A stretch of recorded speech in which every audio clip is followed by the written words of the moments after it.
이 땅의 모든 사람들은 태어나면서부터 죽을 때까지 관계를 맺고 살아갑니다.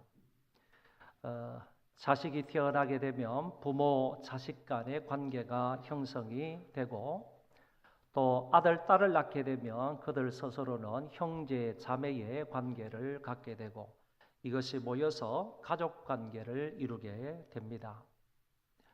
또 어느 곳에 이사를 가게 되면 자기 옆집에 사는 사람들과 이웃 관계를 이루게 되고, 학교에 들어가면 친구 관계가 형성이 되고, 졸업을 하게 되면 동문이나 또는 학연 관계를 이루게 됩니다. 회사에 들어가면 부서 사이에 어떤 이 부서 관계라든지 아니면 팀 관계라든지, 그리고 회사일은 조직적인 사회니까 상하 관계도 형성이 됩니다. 아름다운 사람 또는 사랑하는 사람을 만나서 이 부부의 연을 맺게 되면 부부 관계가 이루어지게 되고, 부부 관계가 형성됨으로 인해서 자동적으로 사돈 관계가 이루어지고, 더 나아가서 사위와 장인 관계, 또한 며느리와 시어머니, 고부 관계도 이루어지는 것을 보게 됩니다. 그래서 그 사람이 또 자식을 낳게 되면, 그 부부가 자식을 낳게 되면 다시 앞으로 가서 반복되는 그런 관계를 맺고 살아가는 것이 인생입니다. 이렇게 해서 한 세대가 가고 또 다른 한 세대가 오게 되는 것을 우리는 인생이다 이렇게 말할 수 있고, 이런 인생들이 차곡차곡 모여져서 역사가 된다 이렇게 말할 수 있습니다. 인생을 살면서 오랜 기간 관계를 맺고 살아가는 관계가 바로 부부관계입니다. 이 부부는 가정의 기본 단위입니다. 뿐만 아니라 가정은 국가의 기본 단위가 되는 것입니다.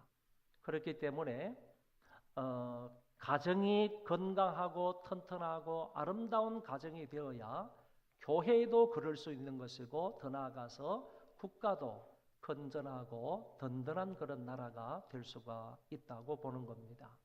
그런 반면에 가정이 만약에 엉망이면 교회도 엉망이 될 수 있고, 더 나아가서 나라와 민족도 엉망이 될 수 있다고 보는 것입니다. 그런데 여러분 보시기를 바랍니다. 가정과 관련하여 우려되는 점들이 몇 가지가 있습니다. 우리나라에서 간통죄를 폐지하였습니다. 그러나 성경은 분명히 말하기를 간음은 죄다 이렇게 말씀하시고, 심지어는 여자를 보고 음욕을 품는 자마다 이미 간음했다라고 성경은 명시해 주고 있습니다. 이것은 정면적으로 이 나라가 성경의 진리를 대적하고 있는 것이라고 볼 수가 있겠습니다. 납태죄가 위헌이라고 판정이 되었습니다. 이 말은 어머니의 권리로, 여성의 권리로 아이의 생명을 없앨 수 있다라는 얘기입니다. 그러나 성경은 명확하게 말하기를 태아의 죽음을 초래하는 자는 살인자와 같이 처벌하라 하는 말씀이 분명하게 나타나고 있습니다. 이것뿐만 아니라 동성애와 동성혼을 합법화 시도하려고 하고 있습니다. 여러분, 이 동성혼이라는 말은 결국에 생육하고 번성하라는 하나님의 말씀에 정면적으로 도전하는 것입니다. 동성혼을 가져서는 절대로 생육하고 번성할 수가 없는데, 생육하고 번성하라는 그 하나님의 명령에 정면적으로 도전하려고 시도를 벌이고 있다 그런 얘기입니다. 이거는 건전한 가정을 파괴하는 행위다라고 볼 수가 있겠습니다. 이처럼 건전하고 바람직한 가정을 이루기 위한 기본적인 사항을 국가가 뒤틀어버리고 파괴를 한다면 결코 가정도 제대로 된 가정을 세울 수가 없고, 더 나아가서 결코 국가도 건강하고 든든한 나라를 세워갈 수 없다라는 사실을 우리는 기억해야만 하겠습니다. 부부관계가 되려면 결혼제도를 거쳐야 합니다. 이 결혼제도라 하는 말은 한 남자가 한 여자를 만나서 한 몸을 이루는 제도를 말하는 것입니다. 이것은 아담이 타락하기 이전에 에덴 동산에서 하나님이 세우신 신성한 제도이다라는 것입니다. 에덴 동산에는 죄가 없었습니다. 그 죄가 없었을 때 하나님께서 이 신성한 결혼 제도를 말씀을 하셨다라는 것입니다. 한 남자가 한 여자를 만나서 한 몸을 이루는 것이 바로 결혼이라고 분명하게 말씀하고 있는데, 거기에 비하면 일부 다처도 그리고 일처다부도 동성혼은 성경을 위반하는 죄다라는 사실을 분명히 말할 수가 있습니다. 성경의 진리는 영원불변한 것입니다. 해가 바뀌어도 이것은 진리입니다. 어느 누가 어떤 주장을 하더라도, 또 어떤 결정을 하더라도, 나라가 아무런 결정을 하더라도 성경이 진리라고 하면, 성경이 하나님의 말씀으로서 계시된 진리라고 한다면 우리는 영원불변한 그 진리의 말씀을 기준으로 살아가야 하는 것입니다. 오늘은 본문을 근거로 해서 아름다운 부부관계라는 제목으로 말씀을 드리고자 하는데, 제가 굳이 부부관계라고 해도 되는데 왜 그 앞에 아름다운이라는 말을 붙였는가 하면은, 우리 개인적인 주관적인 입장에서 볼 때 아름다운 부부관계를 말하는 것이 아니고, 하나님이 보실 때 좋은 의미로서 아름답다, 그런 얘기입니다. 하나님이 보실 때에 좋은 부부관계가 되자, 더 나아가서 성경이 말씀하고 있는 좋은 부부관계가 되자, 이런 의미로 제가 앞에다가 아름다운이라는 말을 붙인 것입니다. 이것은 의미 있고 가치 있는 참으로 행복한 부부관계를 가리킨다, 이렇게 볼 수 있습니다. 바울은 본문을 통하여 이런 아름다운 부부관계를 명확하게 말씀을 해주고 있는데, 전체를 둘로 나누어서 말씀을 드리면, 제일 첫 번째는 아내가 남편에게 해야 할 사항입니다. 아내들이여 자기 남편에게 복종하기를 주께 하듯 하라라고 하셨습니다. 아내가 순종해야 할 대상이 누구인지를 분명하게 밝혀주고 있는 것입니다. 아내가 순종해야 할 대상이 누구냐? 아내가 복종해야 할 대상이 누구냐? 딴 남자가 아니라, 남의 남편이 아니라 자기 남편이다, 자기 남자다 하는 사실을 분명하게 말씀을 하셨습니다. 그러면 왜 그래야 되느냐? 왜 아내가 자기 남편에게 순종하고 복종해야 하느냐라고 묻는다면, 남편이 아내의 머리이기 때문이다라고 그 이유를 밝혀주고 있습니다. 여기에서의 머리라 하는 말은 근본이다, 그리고 본이다라는 의미를 가지고 있습니다. 하나님께서 아담을 창조하셨잖아요. 그런데 아담으로부터 갈빗뼈를 취하여서 여자를 만들었습니다. 그래서 여자의 근원은 어디라고요? 1차적으로는 자기 남편이라는 겁니다. 남자라는 것입니다. 그래서 그런 의미로 머리라는 의미의 말을 쓴다는 것입니다. 아내의 머리는 남편이다. 아내의 근원은, 아내의 권위는 남편이다. 이런 의미이기 때문에 마땅히 아내는 남편에게 순종해야 한다는 말입니다. 아내나 남편이 동등하게 지음을 받았지만은 그 기능은 다른 것입니다. 남자는 다스리라고 지음을 받았지만은 여자는 돕는 배필로서 순종하라고 지음을 받았다. 그래서 아내가 남편에게 순종하는 것은 창조 질서에 부합한 사항이다라고 말할 수 있습니다. 여기 복종하라라는 말이 나오는데, 이 말은 남편의 위치를 인정해주고 그리고 남편을 존중하는 것을 말합니다. 마치 사라가 자기 남편이었던 아브라함을 주라 칭한 것처럼 아내는 남편을 존중해 주어야 한다라는 말입니다. 교회가 주께 복종해야 하는 것처럼 남편에게도 복종해야 한다라는 말입니다. 우리가 주님을 복종하는 것은 그 주님이 그리스도이시고 구원자이시고 메시아임을 인정하기 때문에 그렇습니다. 그것처럼 이와 같은 심정과 원리로 남편을 존중하며 남편에게 복종할 것을 성경은 말씀해 주고 있습니다. 그리고 아내는 자기 남편에게 순종해야 되는데 범사에 자기 남편에게 순종해야 한다고 말합니다. 성경을 보시면 그러므로 교회가 그리스도에게 하듯 아내들도 범사에 자기 남편에게 복종할지니라. 남편이 조금 못나고 조금 부족하고 어리석더라도 자기 남편에게 범사에 순종하는 것이 마땅하다는 얘기입니다. 남편이 자기보다 조금 못 배울 수 있습니다. 그건 가정 형편이 조금 안 좋을 수도 있습니다. 조금 지혜롭지 못할 수도 있습니다. 조금 못나 보일 수도 있지만은 그러나 그렇다 할지라도 아내는 자기 남편에게 항상 순종해야 한다라는 말입니다. 조금 전에도 말씀을 드렸듯이 이 복종이라는 말은 매우 강한 의미를 가지고 있는 낱말입니다. 무조건 따라야 한다 그런 뜻을 가지고 있습니다. 자기가 기분이 나쁠 때나 기분이 좋을 때나 무조건 따라야 된다 하는 의미로 복종이라는 말을 쓰고 있습니다. 여러분, 이 세상에 있는 모든 교회가 그리스도에게 절대 복종하지 않습니까? 그것처럼 모든 교회가 주님께 절대로 복종을 하듯이 아내도 남편에 대해서 그렇게 해야 한다 하는 의미를 담고 있다는 것입니다.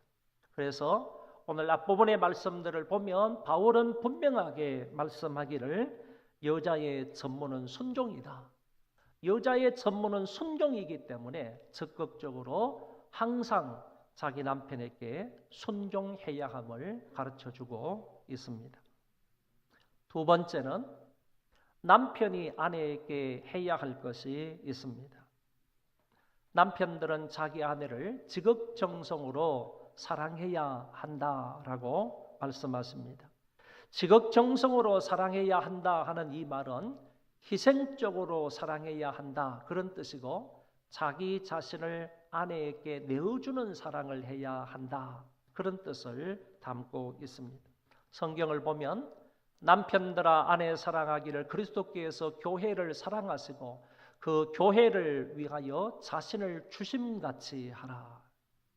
주님께서 교회를 위해서 자기의 목숨을 주신 것처럼 남편들도 자기 아내를 위해서 희생적으로 목숨을 다하여 사랑하라 하는 것을 말씀하고 있습니다. 28절에도 보면 이와 같이 남편들도 자기 아내 사랑하기를 자기 자신과 같이 할지니 자기 아내를 사랑하는 자는 자기를 사랑하는 것이라. 자기 자신을 내어줌같이 사랑하라 하는 것을 여기에서도 말씀을 하십니다. 오늘 본문뿐만 아니라 베드로전서 3장 7절의 말씀에도 보면 여자는 우리보다도 남자보다도 더 연약한 그릇으로 알고 생명의 은혜를 함께 이어받을 자로 알아서 여자를 귀하게 여겨라 이렇게 말씀해 주고 있습니다.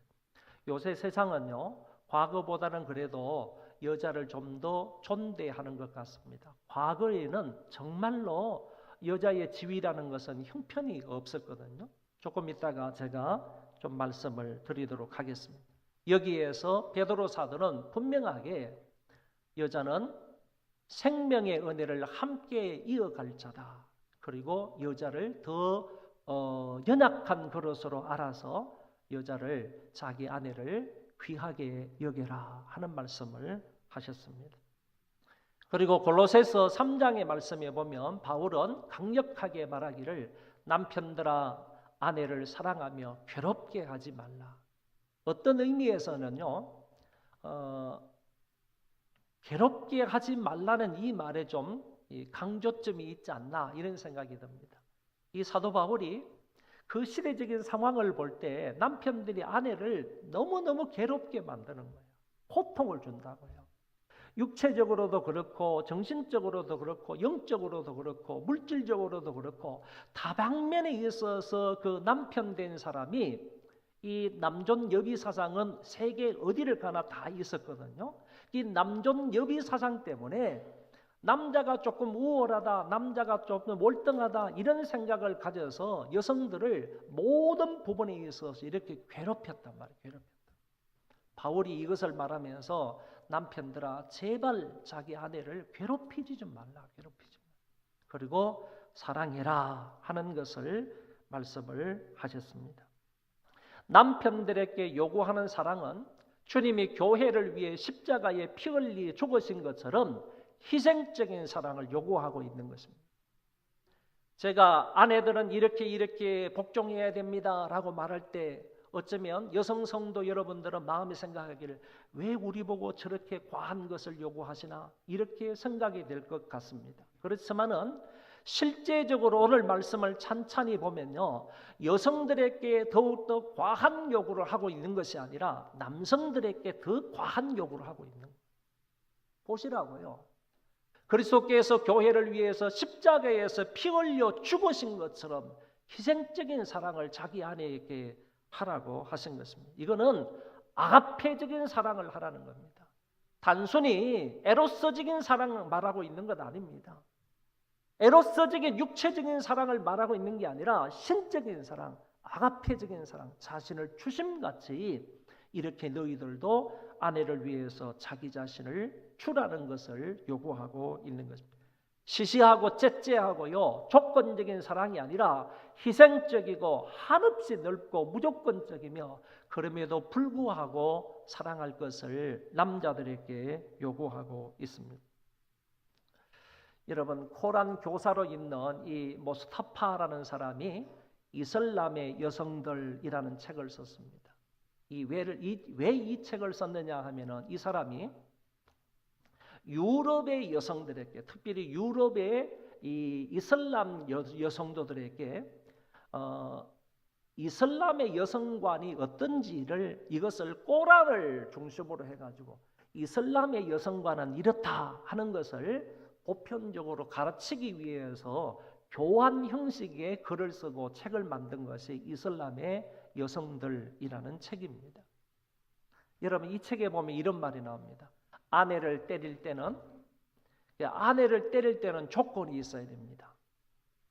이슬람에는 교리로요, 아내를 때리는 조건을 만들어 놨습니다. 예를 들면요, 제일 첫 번째 조건이 뭐냐 하면은 남편이 말하는 대로 옷을 입지 않으면 여자들은 얻어맞아야 돼요. 남편이 오늘 이 옷을 입어라 그러면, 아니면 그냥 무방비로 그냥 지시도 안 하고 그냥 당신 마음대로 해. 그래서 옷 입으면 괜찮은데 남편이 그거 입지 말고 이 옷 입어 이렇게 말했는데도 불구하고 여성이 그 말을 듣지 않으면요, 남편이 그 여성을 때려야 된다니.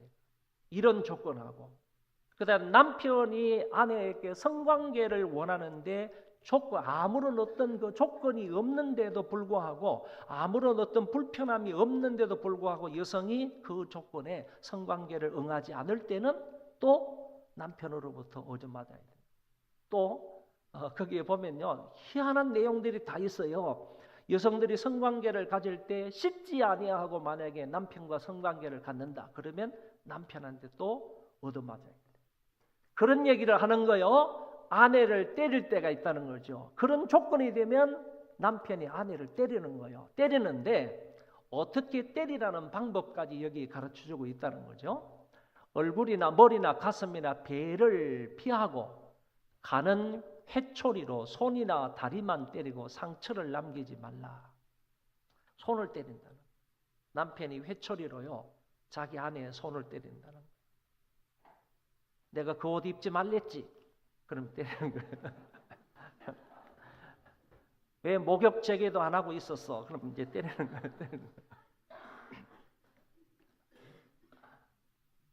그래 종아리를 때리는 거예요. 여성들은 그 사람들은 뭐 바지 같은 걸 입지 못하잖아요. 항상 이제 긴 그 까만 뭐 치마라든지 이런 것을 입고 다니니까 종아리를 맞거나 손에 맞아도 이게 표가 안 난단 말이지.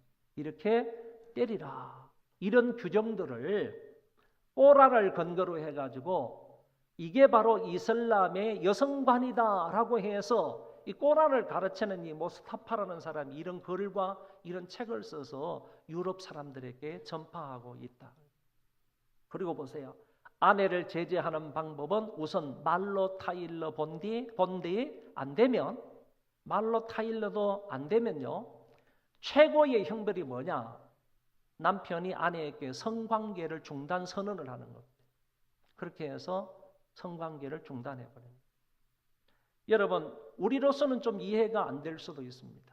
이 사람들에겐 부인이 적어도 4명까지고 둘 수 있으니까 만약에 이 여자하고 성관계를 중단한다 그러면 다른 여성하고는 성관계를 가지고 다른 부인이 1부인, 2부인, 3부인, 4부인까지 있으니까 다른 여자분들하고 다른 부인들하고 얼마든지 성관계를 가질 수 있기 때문에 네 번째 여인이 만약에 이렇게 성관계 중단을 선언했다 그러면 1년 내내, 2년 내내 가도요. 어쩌면 평생을 가더라도 남편에게 성관계를 가지지 못하는 거예요. 자, 이게 이슬람의 여성관이다 하는 것을 여기에서 얘기하고 있는데 여러분 이게 여성들을 위한 법입니까? 이거는요 여성학대법이에요. 여성학대법이에요. 이슬람 여성들을 위한 법이 아니라니까. 위한 법이 아니니까. 이 여성들을 학대하는 법 아니냐고. 학대하는 법. 이슬람은요 철저하게 여자는 남자에게 종속되어 있는 존재일 뿐입니다. 남자에게 종속되어 살아갈 수밖에 없는 그런 존재가 이슬람의 여성관이다 하는 것을 말할 수 있습니다. 바울 당시의 사회 구조가 어떻게 되어 있는지 아십니까? 여성들은 직업을 갖거나 독립적인 삶을 살아갈 수가 없는 구조로 되어 있습니다. 재산을 소유할 수도 없습니다.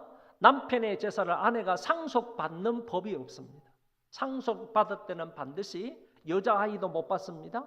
남자 아들만 상속을 받을 수 있도록 되어 있습니다. 여성은 다만 남편에게 종속되어 살아갈 수밖에 없는 그와 같은 사회 구조가 바울 당시의 사회 구조였다라는 것입니다. 오래전에 플라톤은 여성을 영혼 없는 존재다 이렇게 가르쳤습니다. 영혼 없는 존재라는 것이 진짜 사람이 아니라는 사람이 아니무니이다. 사람이 아니라는 거예요. 사람. 여성은 사람이 아니라는 거예요. 이렇게 철학자가 가르쳤고요. 여성들은 법정에서 정언을 할 수도 없습니다. 코란에도 이렇게 되어 있습니다. 그리고 일부 다처가 자연스럽게 자리 잡고 있었던 그런 시절이에요. 왜냐하면 전쟁이 많아가지고 전쟁에 남자들이 나가가지고 희생을 많이 당하니까 일부 다처가 자연스러운 그런 현상이었다. 유대 랍비는요, 여기도 보세요. 유대 랍비는 이렇게 가르칩니다. 아내가 요리를 못하면 아내를 버려도 좋다. 이렇게 가르치고 있습니다. 또 유대 랍비는요, 아내가 낯선 남자와 얘기만 하고 있어도 얼마든지 이혼 사유가 된다. 이렇게 가르쳐주고 있습니다.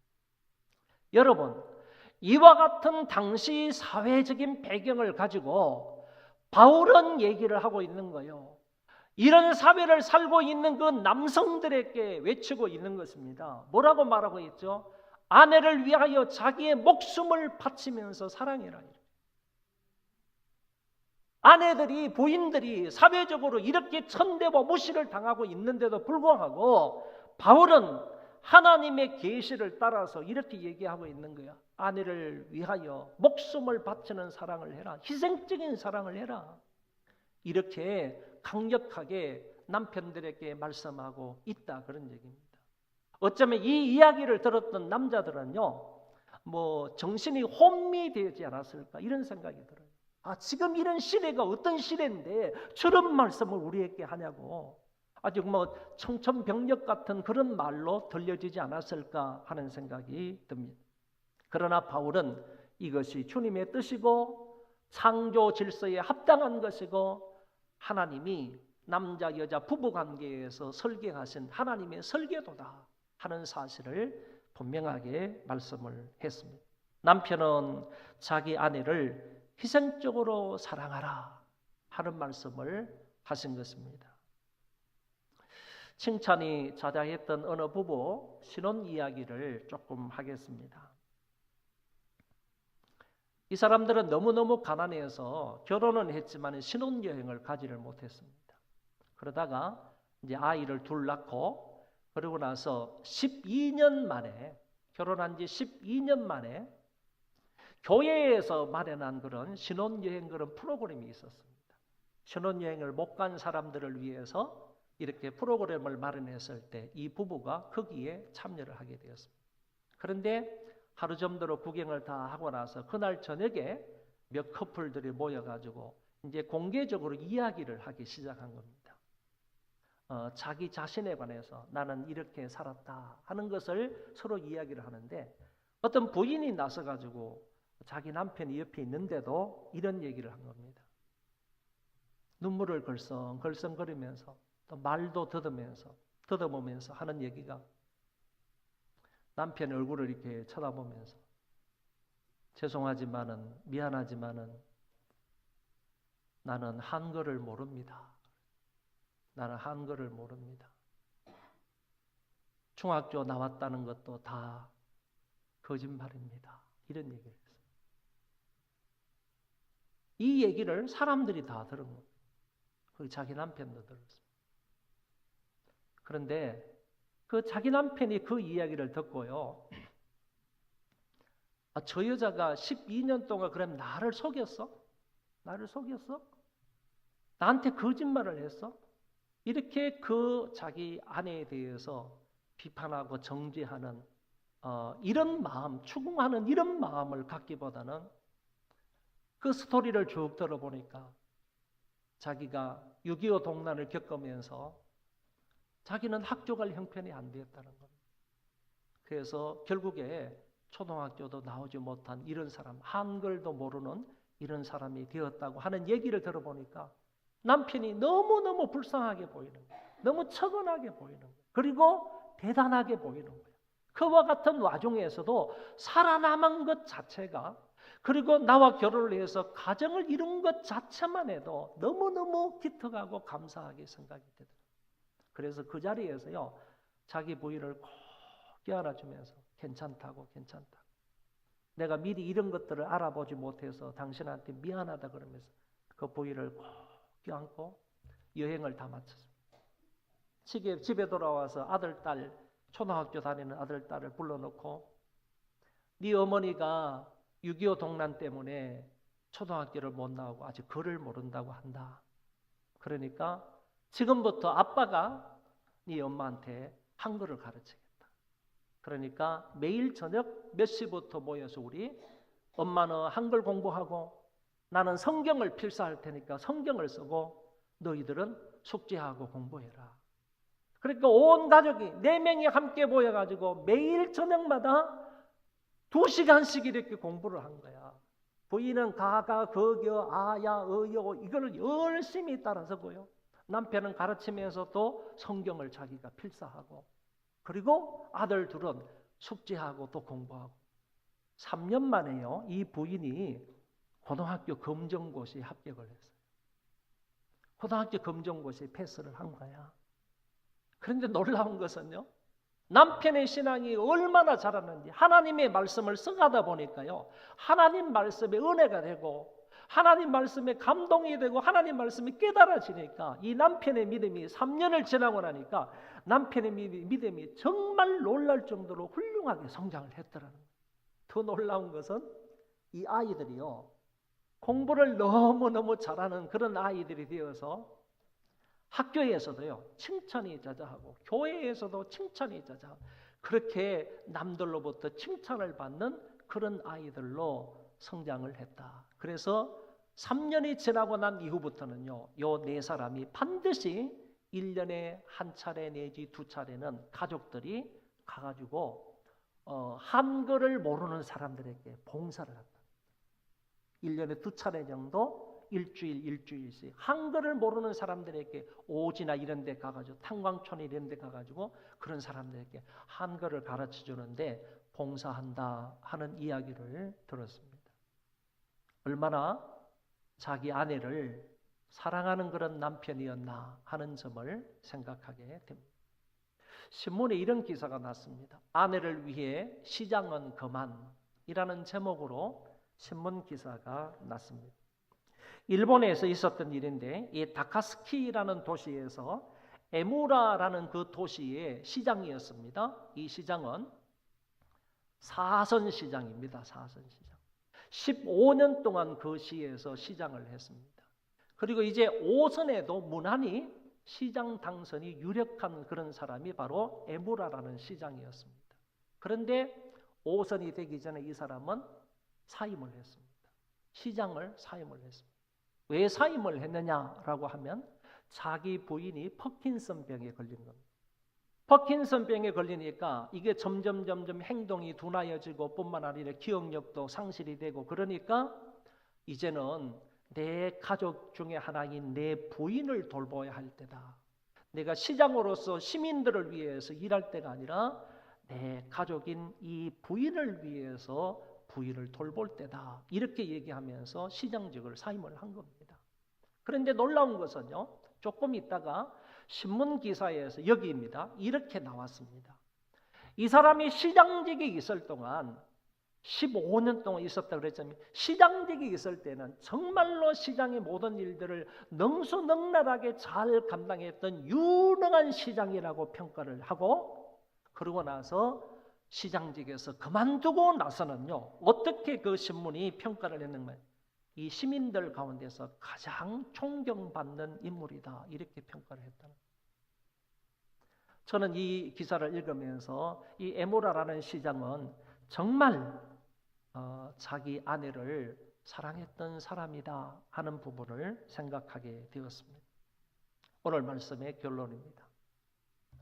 여러분, 남자와 여자가 각기 다른 특성을 가지고 지음을 받았다 이렇게 말합니다. 남자는 어떤 특성, 여자는 어떤 특성을 가지고 있는지 한번 대충 보시기 바랍니다. 남자는 전체를 보지만 여자는 세부적인 것을 본다. 남자는 논리적이지만 여자는 직관적이다. 남자는 쉽게 결정하지만 여자는 심사숙고한다. 그리고 남자는 감정 변화가 둔하지만 여자는 감정이 쉽게 변한다. 남자는 목표 지향적이지만 여자는 관계 지향적이다. 남자는 객관적이지만 여자는 이상적이다. 남자는 방랑적이지만 여자는 정착적이다. 남자는 떠돌아다니기를 좋아하고 여자는 안정되게 정착해 있기를 좋아한다. 그래서 이런 그 유행가 가사도 있잖아요. 남자는 배, 여자는 항구 뭐 이런 게 있잖아요. 그게 그 말이에요. 항구는 항상 정착적으로 좀 가만히 한 곳에 있기를 원하지만 이 배처럼요. 이 남자들은 자꾸 떠돌아다닌다고 자기 항구로 들어와야 되는데 안 들어오고 나무 항구를 막 떠돌아다닌다고. 이게 방랑적이라는 거야. 남자는 방랑적이고요. 여자는 정착적이다. 남자는 존중을 중히 여기지만 명예라고 해도 상관이 없습니다. 남자는 명예를 중히 여기지만 여자는 사랑을 중히 여긴다. 이렇게 말했습니다. 이처럼요. 남자와 여자가 서로 다른 특성을 가지고 태어나기는 했지만 분명한 것은요. 아내가 자기 남편에게 범사에 순종해야 한다는 사실과 남편은 자기 아내를 희생적으로 사랑해야 한다는 사실입니다. 그리할 때 아내와 남편의 관계는 하나님이 원하시는 아름다운 관계가 되는 것입니다. 그런데 어떤 사람이 이런 얘기했습니다. 아내의 전문이 사랑이라고, 아내의 전문이 순종이라고 했고 남편의 전문이 사랑이라고 했잖아요. 그런데 이 순종과 사랑 사이에는 반드시 인내가 필요하다 그랬습니다. 다시 말하면 남편과 아내가 서로 역할을 잘 감당함으로 아름다운 부부관계를 가져야 되는데 아름다운 이 부부관계를 가지려면 반드시 그 사이에는 인내함이 필요하다 그랬습니다. 그래서 아내가 순종할 수 없는 경우에도 인내로 순복해야 된다는 것이고, 남편이 사랑할 수 없는 경우에도 인내함으로 아내를 사랑하게 될 때, 그때에서야 아름다운 부부관계가 형성이 되고 유지 발전된다 하는 얘기입니다. 오늘 소망교회 성도 여러분, 인내함으로 순종하시고요, 인내함으로 사랑함으로 아름다운 부부관계를 가지시기를 바랍니다. 여러분의 가정이 행복하기를 바라고, 여러분의 가정이 이런 아름다운 부부관계가 되므로 정말 가정의 천국을 이룰 수 있기를 바랍니다. 기도하겠습니다.